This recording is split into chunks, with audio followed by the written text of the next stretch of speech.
We're a group of 11 professors, students, and a number of companies that are devoted to advancing the state-of-the-art blockchains. We have deep expertise in all the disciplines required: cryptography, distributed systems, game theory, programming language, and system security techniques.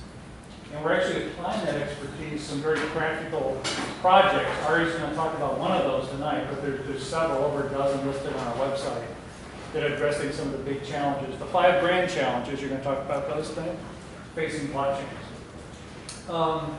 So what do we do is meetups, and we also do boot camps and all sorts of outreach. Well, we're educators, so Ari likes to teach. We like to advance the state of the art, help bring other people along, and learn from others as well. But we're really doing these to build awareness of who we are. We're really seeking partners to help fund IC3. So if you have an organization which really has a stake in the future, that your future relies on blockchains, I invite you to talk with us about becoming a member. Juels is one of the 11 professors I mentioned. He's co-founder, co-director of IC3. He's a professor here at Cornell Tech. He formerly was the chief scientist, sorry, at RSA.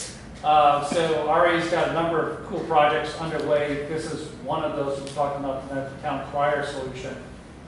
Ari also selected food tonight. He provided the venue. He's providing the content. He's like a one-man band, or like I said, I'm just strumming the banjo on the side. So let's please welcome Ari Juels.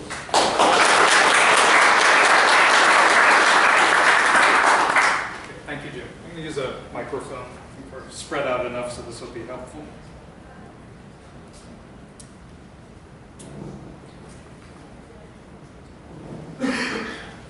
So I'm going to talk today about smart contracts and their need for authenticated data, and how we're trying to address this need using a system called Town Crier. Before I get into the meat of the talk, though, I'd like to contextualize the work by talking about the mission and vision of IC3 and the 5 grand challenges that Jim alluded to. The IC3 was created as we recognized that there is a gap between the work being done in academia and that being done in industry. That academia's exploration of the scientific vanguard is not translating into tools usable by practitioners. So our mission is really threefold. The first is to bring what we refer to as the science of blockchains to practitioners. By the science of blockchains, we mean a rigorous perspective on the security guarantees we would like to achieve in blockchain systems. This is particularly important in the wake of events like the DAO, which I'll talk about briefly, and valuable in general in systems where high-value transactions have taken place.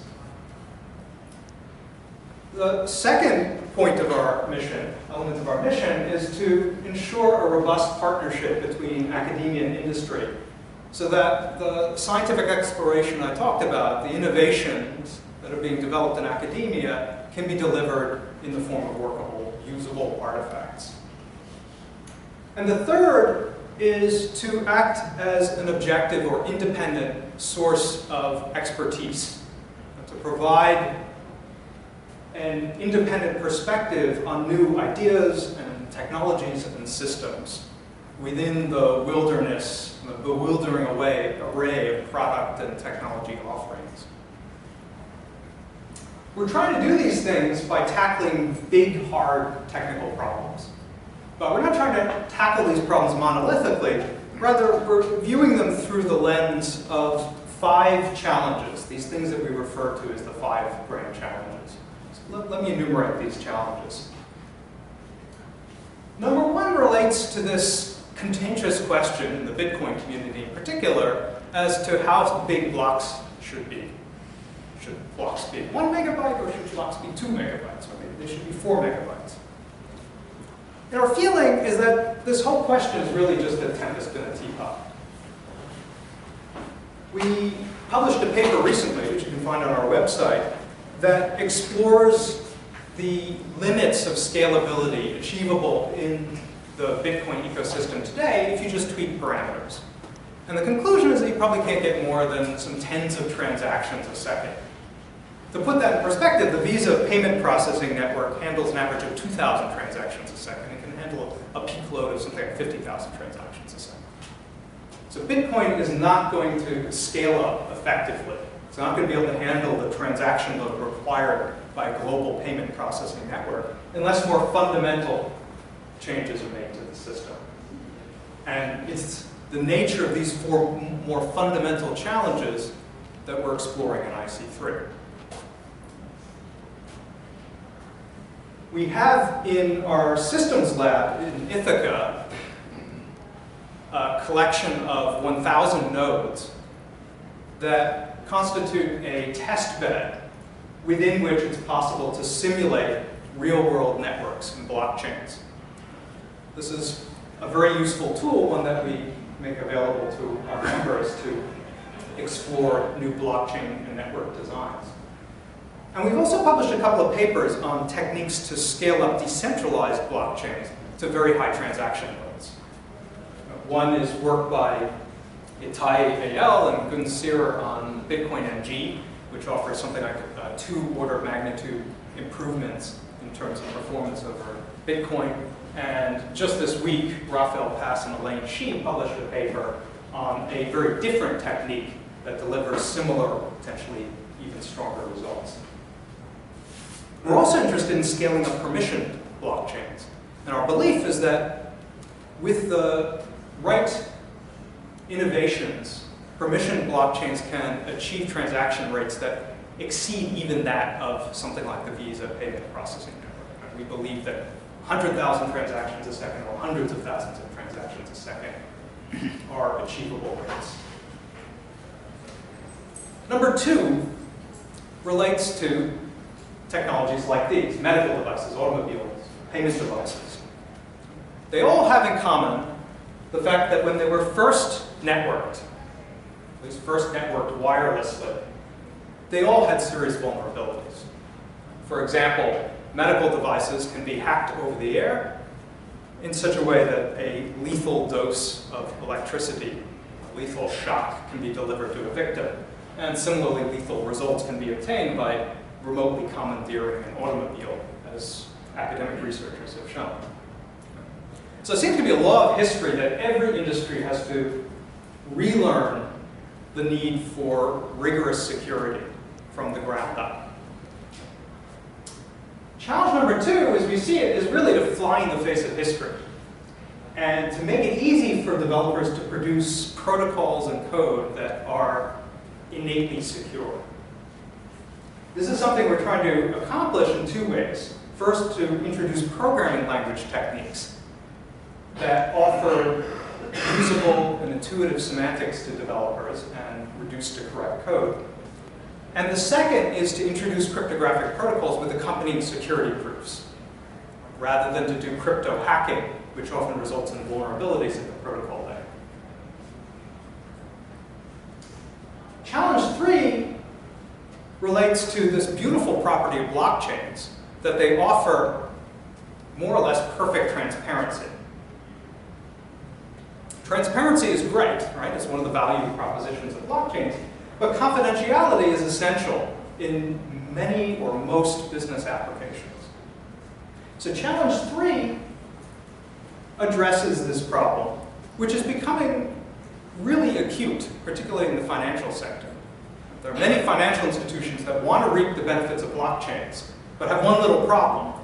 Namely, they don't want to put any data on blockchains because they're worried about confidentiality. And so what they essentially do is use blockchains as timestamping services, which is unfortunate. It means the loss of most of the benefits of blockchain technology, and is really kind of a bastardization of the technology. We believe that it's possible to harmonize transparency and confidentiality. And we think this can be done in a couple of different ways. One very valuable tool, of course, is cryptography, zero-knowledge proofs in particular. And colleagues in IC3 have developed a system called HAWK, which many of you are familiar with, which uses ZK snarks to enable off-chain execution of smart contracts and therefore confidentiality. We have a system called Solidus directed at blockchain transactions involving tokenized assets that will be coming out in the next couple of months. But we also feel that trusted hardware can play a very important role. And that's something I'm going to talk about today. Trusted hardware and confidentiality. Number 4, interesting smart contracts, or most every interesting smart contract, requires trustworthy data. If it's a financial instrument, it needs access to things like equity prices, commodity prices. If it's an insurance policy, then it needs access to weather data. If it's a betting contract, it needs access to sporting results, and so on and so forth. The problem is that today, good, trustworthy sources are lacking. So the challenge here is to create a robust ecosystem. I mean this both for permissioned and permissionless blockchains of trustworthy data feeds, also known as oracles. And this is what we're going to talk about today. The final challenge relates to a very nice property of smart contracts, namely that they execute autonomously. They can automate business logic. This is great. Autonomous agents are great. But as most of us know, where there are autonomous agents, small problems can arise. Little accidents can happen. The 5th grand challenge is to achieve safety and compliance of smart contracts in a particular way. Namely, we would like to be able to build systems that can monitor the behavior of smart contracts and allow selective intervention where necessary. It's a concept we refer to as an escape hatch. So we've been studying, for instance, traditional contract law. We have a paper talking about how to take mechanisms from existing contract law and map them into smart contracts. You can think, for instance, of an appeal to a court as a kind of escape hatch for a contract. And we're also looking at the unfortunate opportunities for crime engendered by smart contracts. That's something I'll touch on briefly today as well. Well, several of these challenges are highlighted by the DAO debacle. One of them, of course, is correctness. We would not have had this reentrancy bug if we had a good programming language to work with. So that's obvious. Safety and compliance also comes into play. If a good escape hatch had been built into the DAO, then its resources could have been extracted by its custodians rather than by the attacker. So obviously, challenge number 5 comes into place. Challenge number 4 also comes into play here. Authenticated data. You may be scratching your head. What does authenticated data have to do with the DAO? The DAO wasn't consuming any external data. That's actually the point. As I said before, most interesting smart contracts need data. The DAO is one of the few interesting things you can do in Ethereum without authenticated data. So I would posit the idea that this huge amount of money poured into the DAO wouldn't have materialized if we actually had good authenticated data feeds. Or to put it another way, the lack of good oracles or data feeds is stunting the growth of the Ethereum ecosystem. And I think is similarly going to strangle the emerging systems we see in permission blockchains. Now, I think we've got people here with a variety of backgrounds. So let me give like a 2-minute primer on smart contracts, just in case you're not intimately familiar with them. A smart contract, in particular I'll describe a decentralized smart contract, although smart contracts and permission systems look very similar, is an executable object on a blockchain that is scripted in what is often referred to as a Turing-complete language. As we know from the last meetup, this is a characterization that Andrew Miller would object to. But what I mean by this, essentially, is that the code can be used to achieve arbitrarily rich functionality. For example, you can code up in a smart contract a simple financial instrument that says I'll use this as an example in the next few slides. If the price of Alphabet Class A shares rises to $1,000 by tomorrow, then Alice is going to sell to Bob 10 shares at $1,000 a piece. Very simple financial instrument. This is something that can be expressed in a smart contract. Something like this cannot be expressed in the Bitcoin system, at least not easily. A decentralized smart contract has the property that it executes autonomously. By this, I mean that execution is enforced by the network. So the abstraction, the most useful abstraction here for thinking about smart contracts, decentralized smart contracts, is that they're effectively virtual trusted third parties with public state. By public state, I mean that their behavior and the data they take in is visible to the whole world. So for example, in the financial instrument I described a moment ago, the smart contract can take in escrow money from Alice, shares from Bob, and information about the price of Alphabet stock. And if the target price specified by the financial instrument was reached, can assign these shares to Alice and the money to Bob. So effectively what the smart contract is doing is simulating behavior, as I said, of a trusted third party. You can imagine that if there were some person whom everyone trusted to behave in an honest way, and who was perfectly transparent about his behavior, this would be equivalent essentially to a smart contract. So you think of a smart contract as a kind of virtual Jimmy Carter, if you will.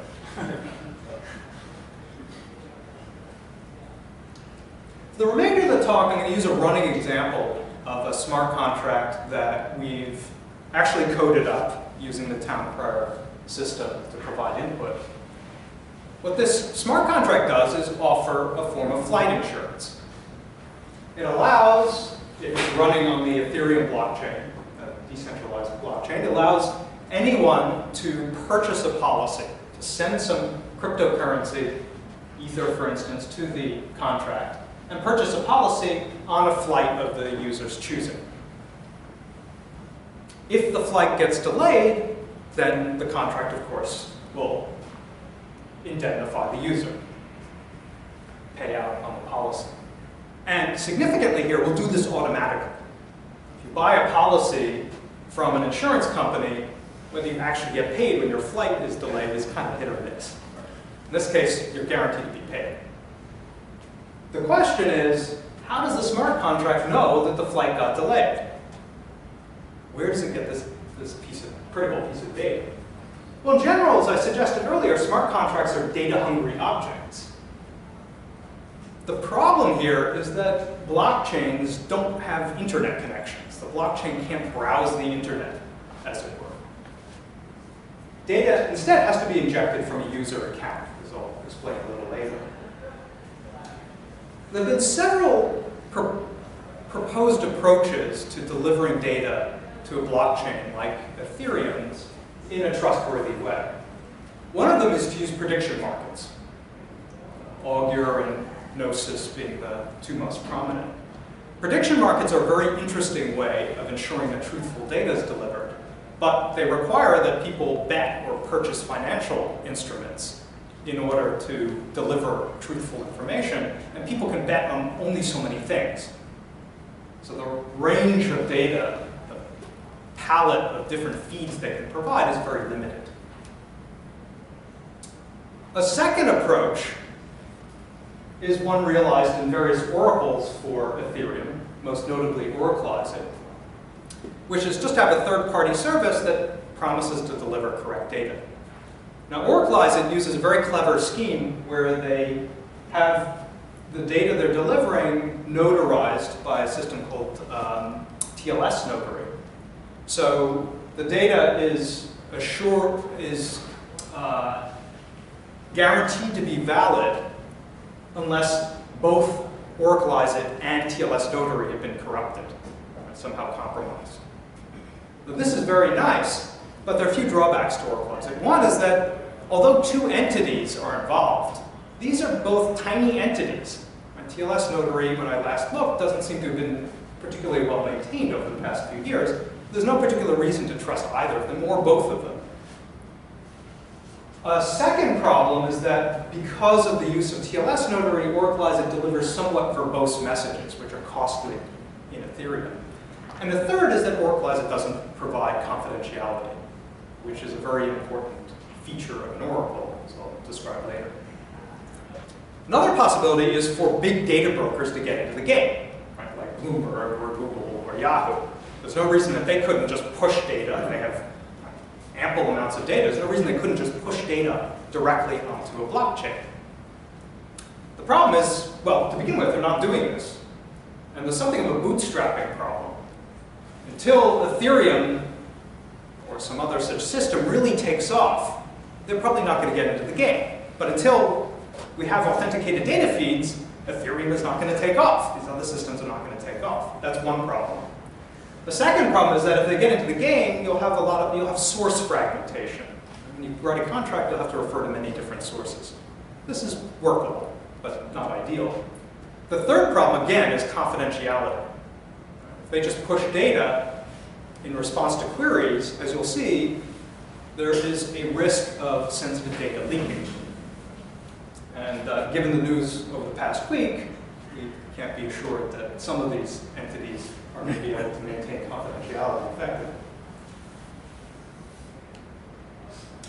Now I'm going to focus in the rest of the talk on Ethereum, decentralized blockchains in particular, but most everything I discuss applies in some form to permission blockchains as well. Now with that, let me talk about the Town Crier system. Here's the basic idea. Suppose you got a smart contract that wants some data, like our flight insurance contract. Well, there's a very good chance that there's a trustworthy site somewhere out there that has exactly the data that the smart contract wants. FlightAware, for instance, provides information about flights and whether or not they've been delayed or canceled. The problem is, how are we going to get the data from this website onto the blockchain? As I said, blockchains can't browse the internet. What Town Crier does is effectively act as a bridge between a trusted website, and for technical reasons you'll see later, it has to be an HTTPS-enabled website, one that supports TLS. So it acts as a bridge between a trustworthy website and a contract on a blockchain, like the Ethereum blockchain. It provides one very important property, referred to as the authenticity property.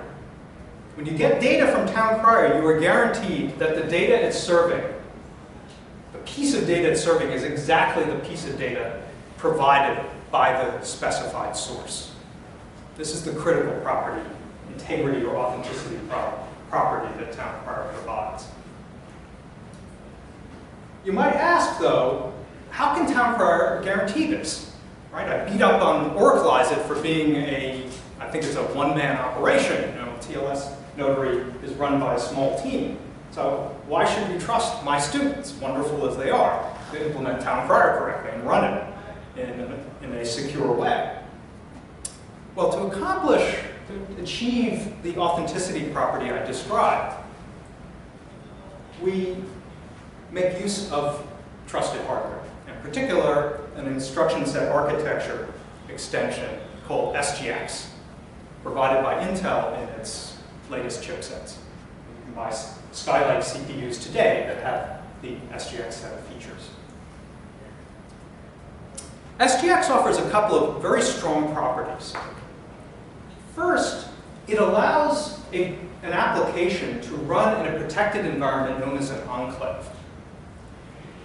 This enclave is strongly isolated from the rest of the system. By that I mean that other processes can't tamper with the control flow of this program running in the enclave, and even the operating system, and therefore even the owner of the device in which this program is running in the enclave can't interfere with its execution. So you get a strong integrity guarantee. It also provides a strong confidentiality guarantee. Now, these processes, the operating system, the owner of the platform, can't see the state of the program. and can't extract secrets from the program. With a little caveat I won't get into today. That's one political property that SGX provides. The second property is remote attestation. It's possible for the trusted hardware to construct a cryptographic proof that a particular program is running on a given platform. Any remote entity can interpret this proof. The proof takes the form of a digital signature provided by the trusted hardware. So this entity over here can be assured that a copy of program X, assuming it knows what program X looks like, is running in the enclave.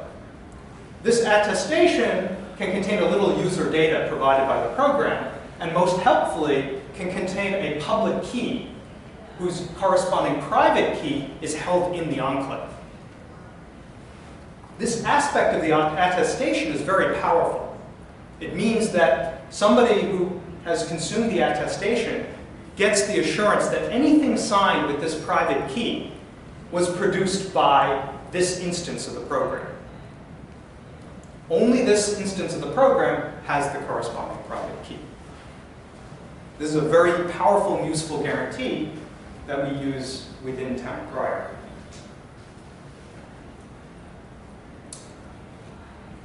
Functionally, how does this work? A relying contract, like our flight insurance contract, sends a query to Town Crier that specifies the source of the desired source of the data, xyz.com. Some parameters, that's what data it's requesting, and the time in which the data should be sourced. So for instance, the flight insurance contract might ask whether flight 1217 was delayed today, and it wants to get this information from xyz.com, flight aware, whatever source it deems appropriate. Our goal, of course, is for Town Crier to deliver a correct answer to this query, one that corresponds or represents the authenticity property that I described earlier. Now, we assume in our security model that everyone knows what the code running within Town Crier looks like and deems it trustworthy. So we will publish the source code and so on and so forth. It can be inspected by everyone. We'll assume that it's deemed trustworthy by users. But we have to consider a very strong adversarial model here. An application running in an enclave doesn't have its own network stack. So an adversary can potentially control the operating system, plus the network that connects Town Crier to the blockchain and the trusted website. To put this another way, the adversary effectively completely controls the network outside the enclave. Town Crier is effectively sitting in this sea of potentially hostile entities, the sea of adversaries, and is unmoored from the two entities it wants to communicate with. So we have the challenge of ensuring that we can actually establish a secure channel between Town Crier and this entity on the left and entity on the right. Let me talk about how we do that. Specifically, we would like Town Crier to be able to deliver data to the blockchain, get authentic data from the blockchain, and communicate with the trusted website. I'll talk about each of these arrows in turn and how we turn them from red to green. It's how we ensure an appropriately secure channel. Let's start with this one. How does an entity on the blockchain know that data coming from Town Crier is correct? Well, as I said, the TC code is published. We assume everyone deems it trustworthy. And any Town Crier instance is created with a public-private key pair. So it's got a public key here, and it uses the corresponding private key to sign data. As I described before, this public key can be inserted in attestations produced by SGX, so everyone can learn this public key and know that it's bound to an instance of TC code. In particular, when somebody creates a contract that relies on Town Crier, she consumes an attestation produced by SGX, verifies that the build of the application in the enclave is correct, it's correct build of TC code and gets the public key associated with this instance of Town Crier. And then she hardwires this public key into the smart contract. The flight insurance contract now can check a signature, right, to ensure that the flight data are correct. And actually, this gets done indirectly within Ethereum through the mechanics of the blockchain. I won't get into specifics. Right? But the point is that this public key is known to be associated with a valid instance of Town Crier. So we can turn this red arrow green. Actually, the situation is a little bit more complicated than I described. I'll give you a little bit more detail. Remember, I mentioned that data can only be pushed to the blockchain through a user account. So Town Crier actually has a user account associated with it. And associated with that account is a public-private key pair, which is exactly the public-private key pair generated for the Town Crier instance running in the enclave. Additionally, Town Crier has a smart contract front end. This provides an API to other smart contracts. So there are actually these three components in the Town Crier system. This presents us with, as kind of an aside, a very interesting hybrid trust model. This is scientifically interesting, where we have this smart contract, the smart contract front end, that is guaranteed, if you believe in the security of the blockchain, is guaranteed to execute in a trustworthy way. But it has no confidentiality, right? It's running on the blockchain. Computation in this contract is extremely expensive. Right? Computation in a decentralized blockchain is super expensive because all the miners are executing the same piece of code. And this contract, of course, has no network access, at least no direct network access. Then we have the Town Crier enclave. This also provides us with trustworthy execution, but with a very different guarantee, one that relies on the security of a piece of hardware rather than assumptions about the operation of the blockchain.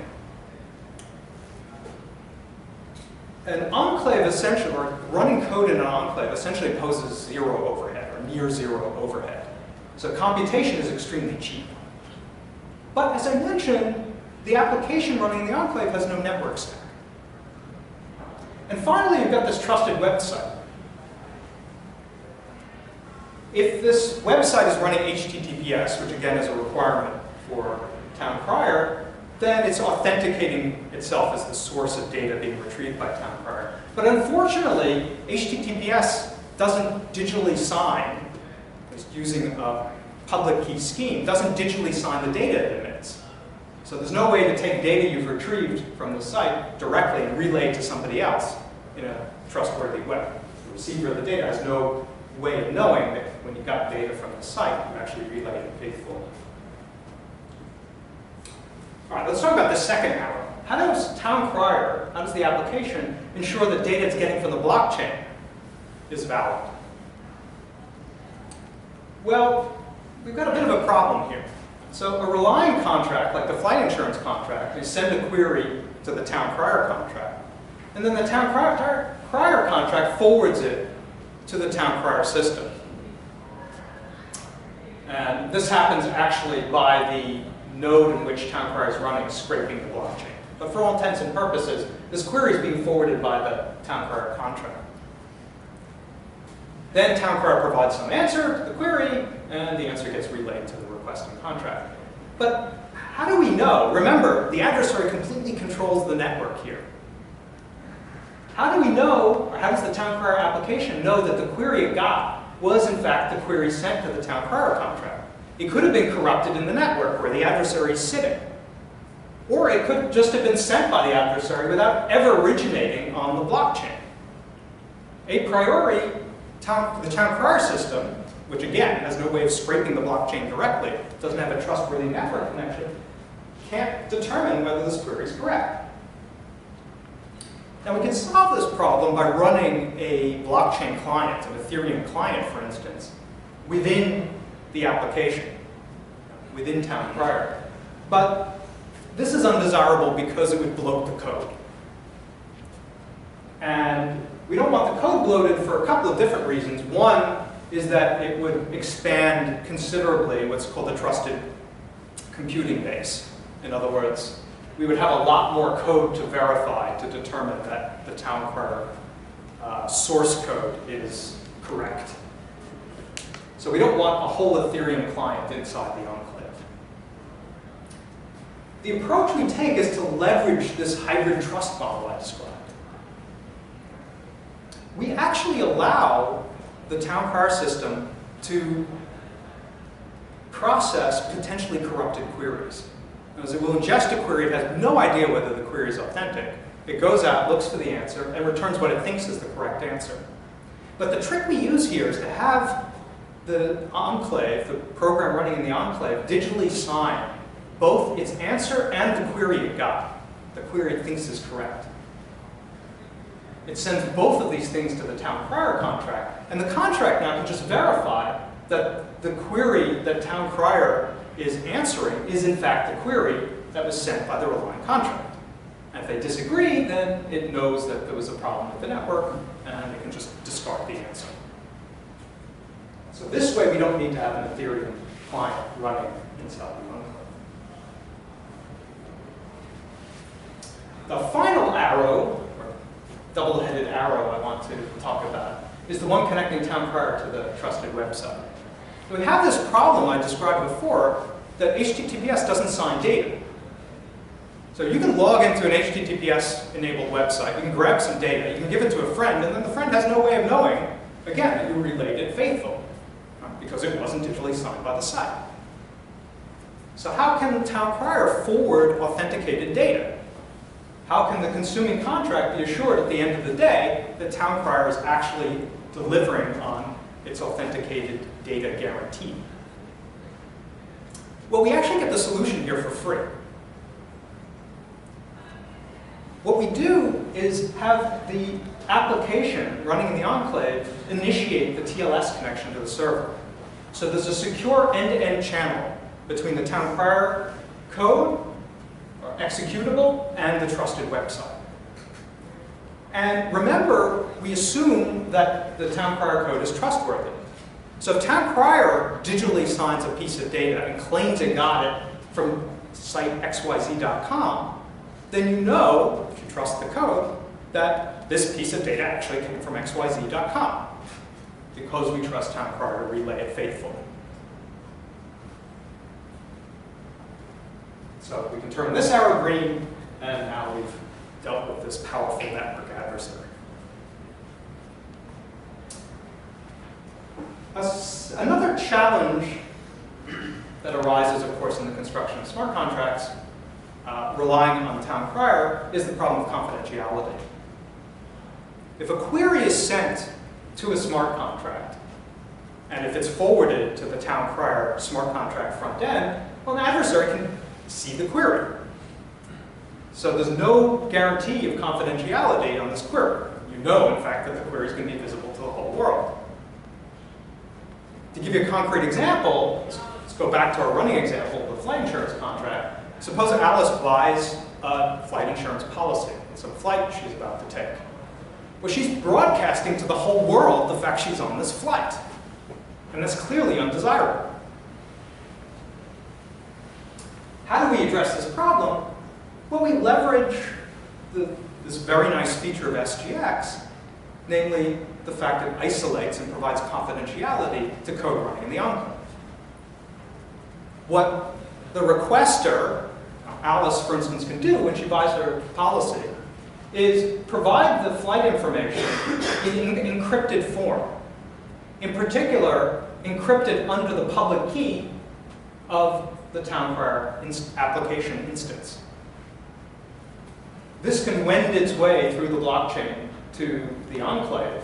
The enclave can decrypt it, learn the relevant flight information, and simply tell the flight insurance contract whether or not the flight got delayed, without revealing to the contract, and therefore without posting on the blockchain which flight Alice bought the policy for. And then Alice can be paid if it's appropriate. So we refer to this type of query, or the message returned in response to this type of query, as a private data grid. Now, there are some other subtle issues here. For instance, if Town Crier responds to the query of the flight insurance contract, immediately when a flight is delayed, that leaks some information, some timing information. There's only one flight in the world delayed on a particular day, and Alice gets paid, we know Alice was on that flight. Right, so we have to be a little careful with the timing of the delivery of data. That's a separate issue. As I mentioned, we've actually coded up the flight insurance application. Another interesting smart contract we've created is one for the sale of online goods. In particular, for the sale of games in the Steam marketplace. Steam is a popular game platform. We call this smart contract Steam Trader. What Steam Trader does is take some cryptocurrency from the individual who wants to buy the game, and then when the game is sent, deliver the money to the seller, very simply. But there's an obvious problem here, or question. Clearly, Steam Trader needs to be able to verify delivery if it's going to implement a fair exchange. How can it possibly do this? How can it verify that a game was delivered? It somehow would need to log into Alice's account or log into Bob's account to determine that the game was actually delivered from Alice to Bob. So it would need the credentials for either Alice or Bob to confirm that the game was delivered. We could solve this problem naively by having Alice send her credentials to the Steam Trader contracts, like her password. But then she's broadcasting her password to the whole world. She's putting it on the blockchain. So clearly this isn't going to work. Again, though, we can appeal to the confidentiality property provided by SGX for the Town Crier code. In particular, Alice can send her credential to Town Crier. And Town Crier then can log into her account. And it can do this securely. It can do this over a TLS connection, so that even the owner of the platform in which Town Crier is running doesn't get access to the credentials. And once it's done this, it can check that indeed the game has been delivered to Bob and confirm delivery for the Steam Trader smart contract.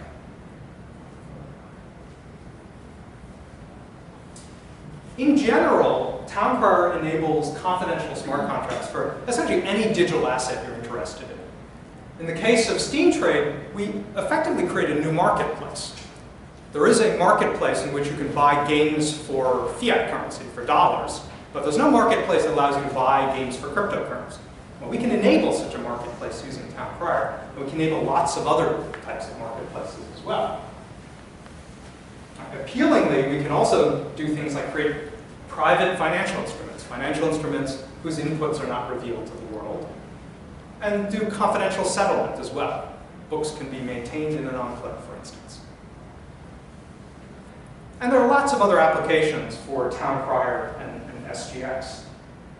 Nick Szabo, who coined the term smart contract back in the 90s, offered as an instance of the type of smart contract he envisioned being stood up one day, a smart contract which determines if somebody has defaulted on an auto loan payment and locks the person out of her car if she's defaulted.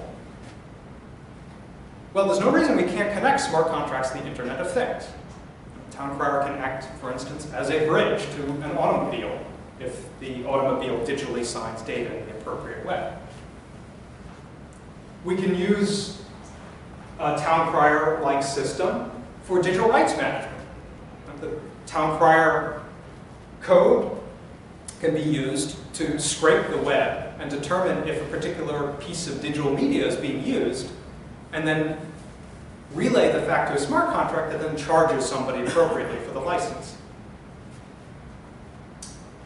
We can monitor supply chains. We can use data from UPS or others, data about the delivery of containers and so on and so forth, to support smart contracts that are used in supply chains, and so on and so forth. Lots and lots of applications.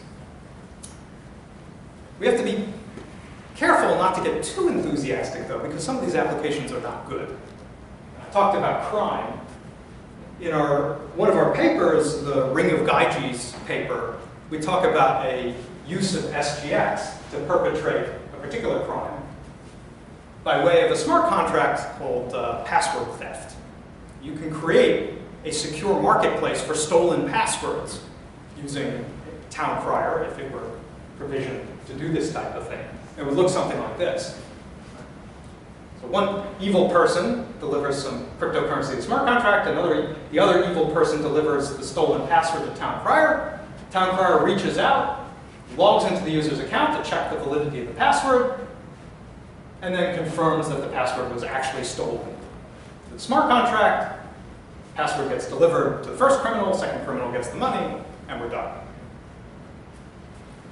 And we can go further than this as well. There's always the risk, these being criminals, of course, that the password gets changed immediately after it's been sold. What Town Crier can do is change the password and deliver only the new password to the purchaser.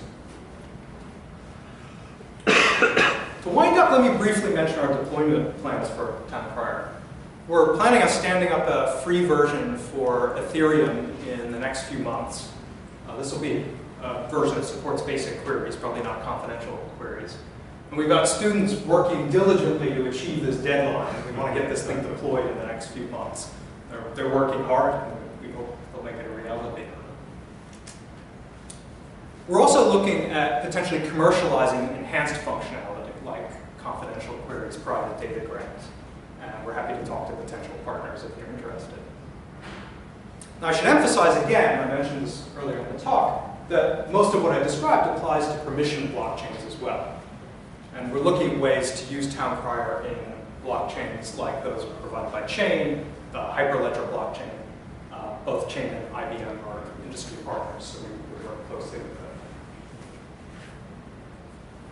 And that's it. So if you'd like to learn more about Town Crier or any of the other activities in IC3, I'd encourage you to visit our website. We've got lots of publications and blogs and so on and so forth. And of course, I'm happy to chat after the talk as well. Thanks.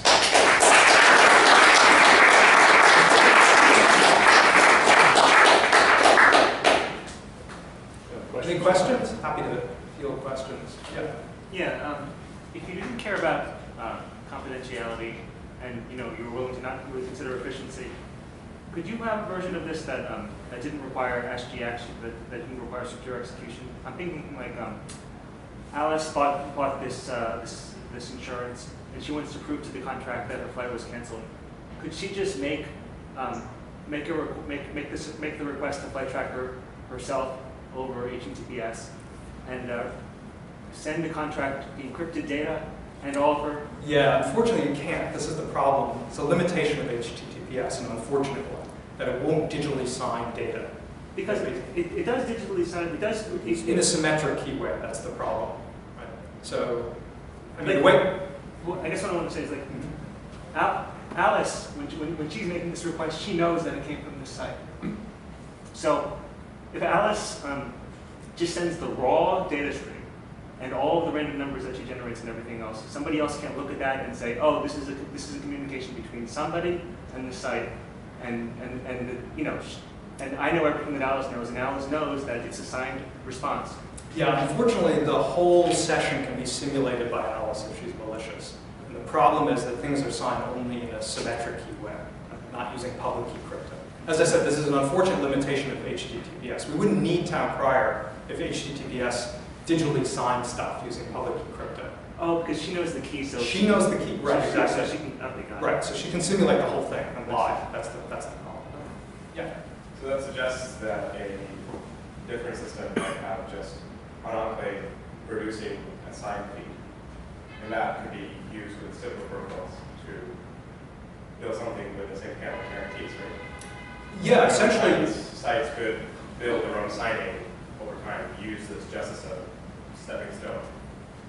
Yeah, that's actually part of our vision for the growth of the ecosystem of data feeds. We imagine that Town Crier is essentially a stopgap mechanism until big service providers get into the game, assuming they'll support confidentiality as well, and assuming we trust them to. I mentioned Yahoo for a reason. And do you think that they're, I'm trying to think of the easiest way to frame this problem. So let's say that I have a very poorly deployed website, or maybe I have a very, even better, poorly deployed certificate authority. And so the attacker just manipulates the certs or manipulates the server itself. when you say like Yahoo or Google, like yeah, they have the capability, at least financially, to create quality data feeds. But what about individuals? Like, are you guys looking at how an individual could provide security on top of the existing like HTTPS that would have a signed feed going, maybe using like JWT or some existing signing stuff for the web? Well, you have to trust the source. Right? That's a limitation here. But had some slides here on another. I think essentially the question you're asking is what happens if the source gets compromised. Right? Yeah. This could be a problem. I mean, even a large and reputable service provider can be compromised. That's value at risk. Happens all the time. Right. But you can deploy various countermeasures. One possibility is for Town Crier to source data from multiple sites. Right? FlightAware plus Google Flights plus some other site. And then the Town Crier can basically take a majority vote. Right? So this guy says the flight was not delayed, this guy says the flight was not delayed, and this guy says the flight was delayed. Then Town Crier says, well, the flight was not delayed. Right? This service must have been corrupted. That's one possibility. Now, another type of corruption we may need to worry about is corruption of Town Crier itself. Right? SGX provides the guarantees I've described, assuming that hardware has not been successfully tampered with. But a really determined adversary, one willing to spend tens of thousands of dollars and with the right expertise, could potentially break a node. So we can take majority voting a step further. Town Crier can perform a majority vote over sources. We can have multiple sources. And the Town Crier front end can take a majority vote over data from multiple Town Crier instances. So this way, if one of these instances gets compromised, we still have reliable data at the front end. Are you guys looking at deploying an architecture like that? Because I think that would be required for any sort of significant value at risk. Yeah, actually in our paper we discussed some of these ideas. In our initial deployment, we probably won't have this kind of redundancy, but eventually we would certainly like to have it. Speaking of larger values at risk, I'm not sure how deeply you've looked at the actual implementation of SGX, but there's a pretty big single point of failure with this, and that is, in order to get my enclave uploaded to one of these chips, I am basically trusting Intel forever to not ever divulge the private key that they use to decrypt my encrypted enclave. And I get that. That private key itself is burned into the chip.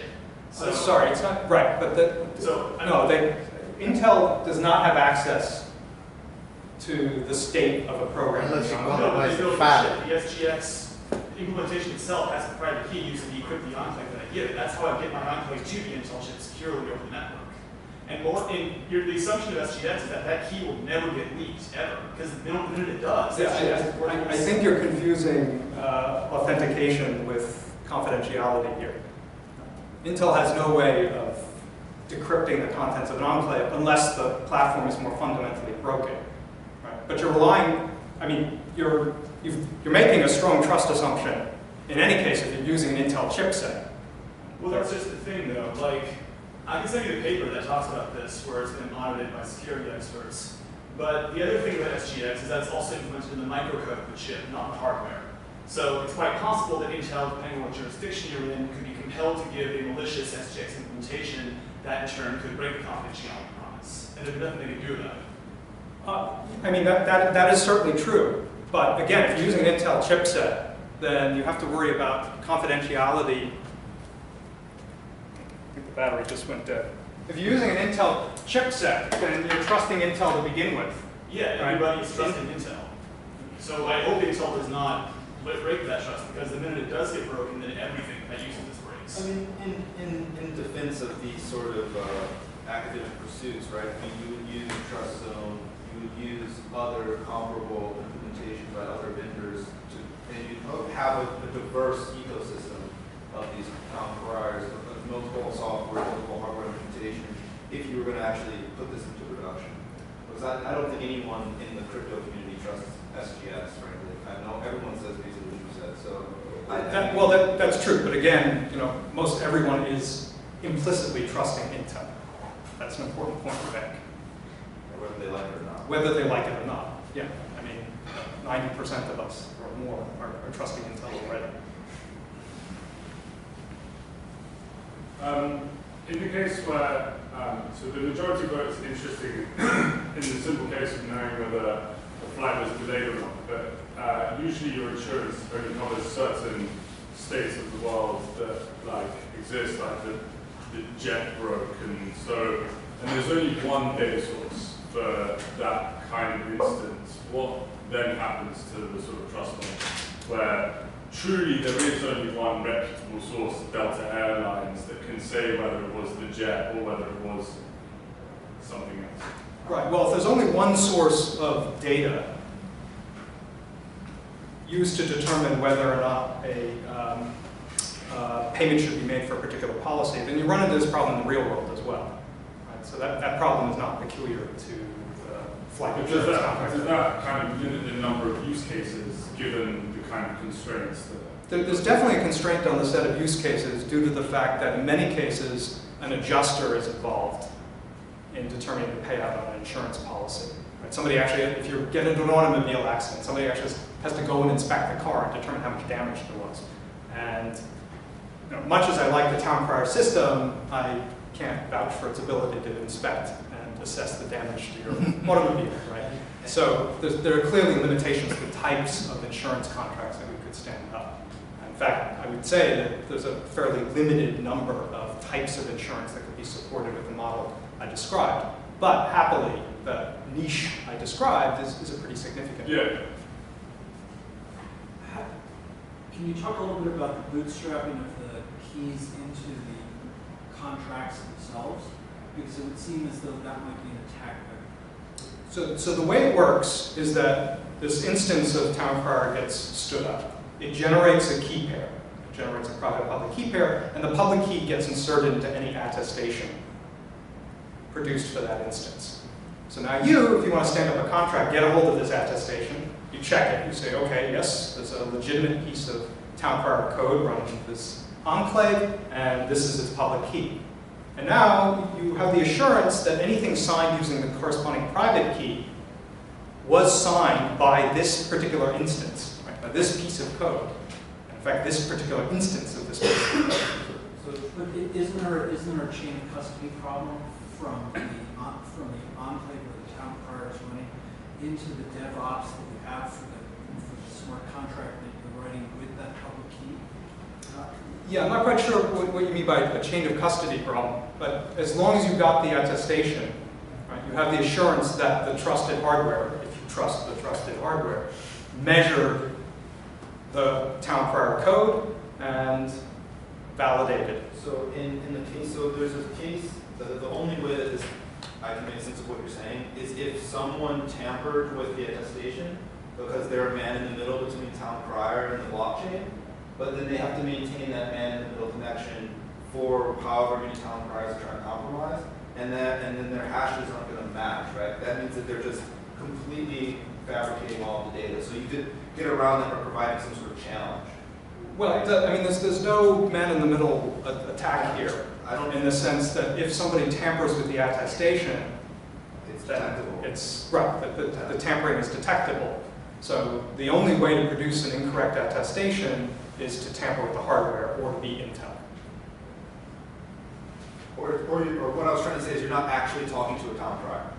That's Right. Yes. I mean, but to produce a correct attestation, you would have to break a piece of hardware. So once you have this attestation and the public key, again, you have the guarantee that anything signed with respect to that public key, if you trust the hardware, is produced by a legitimate instance of Town Crier. And just to clarify something, you said that SGX doesn't have access to the network stack?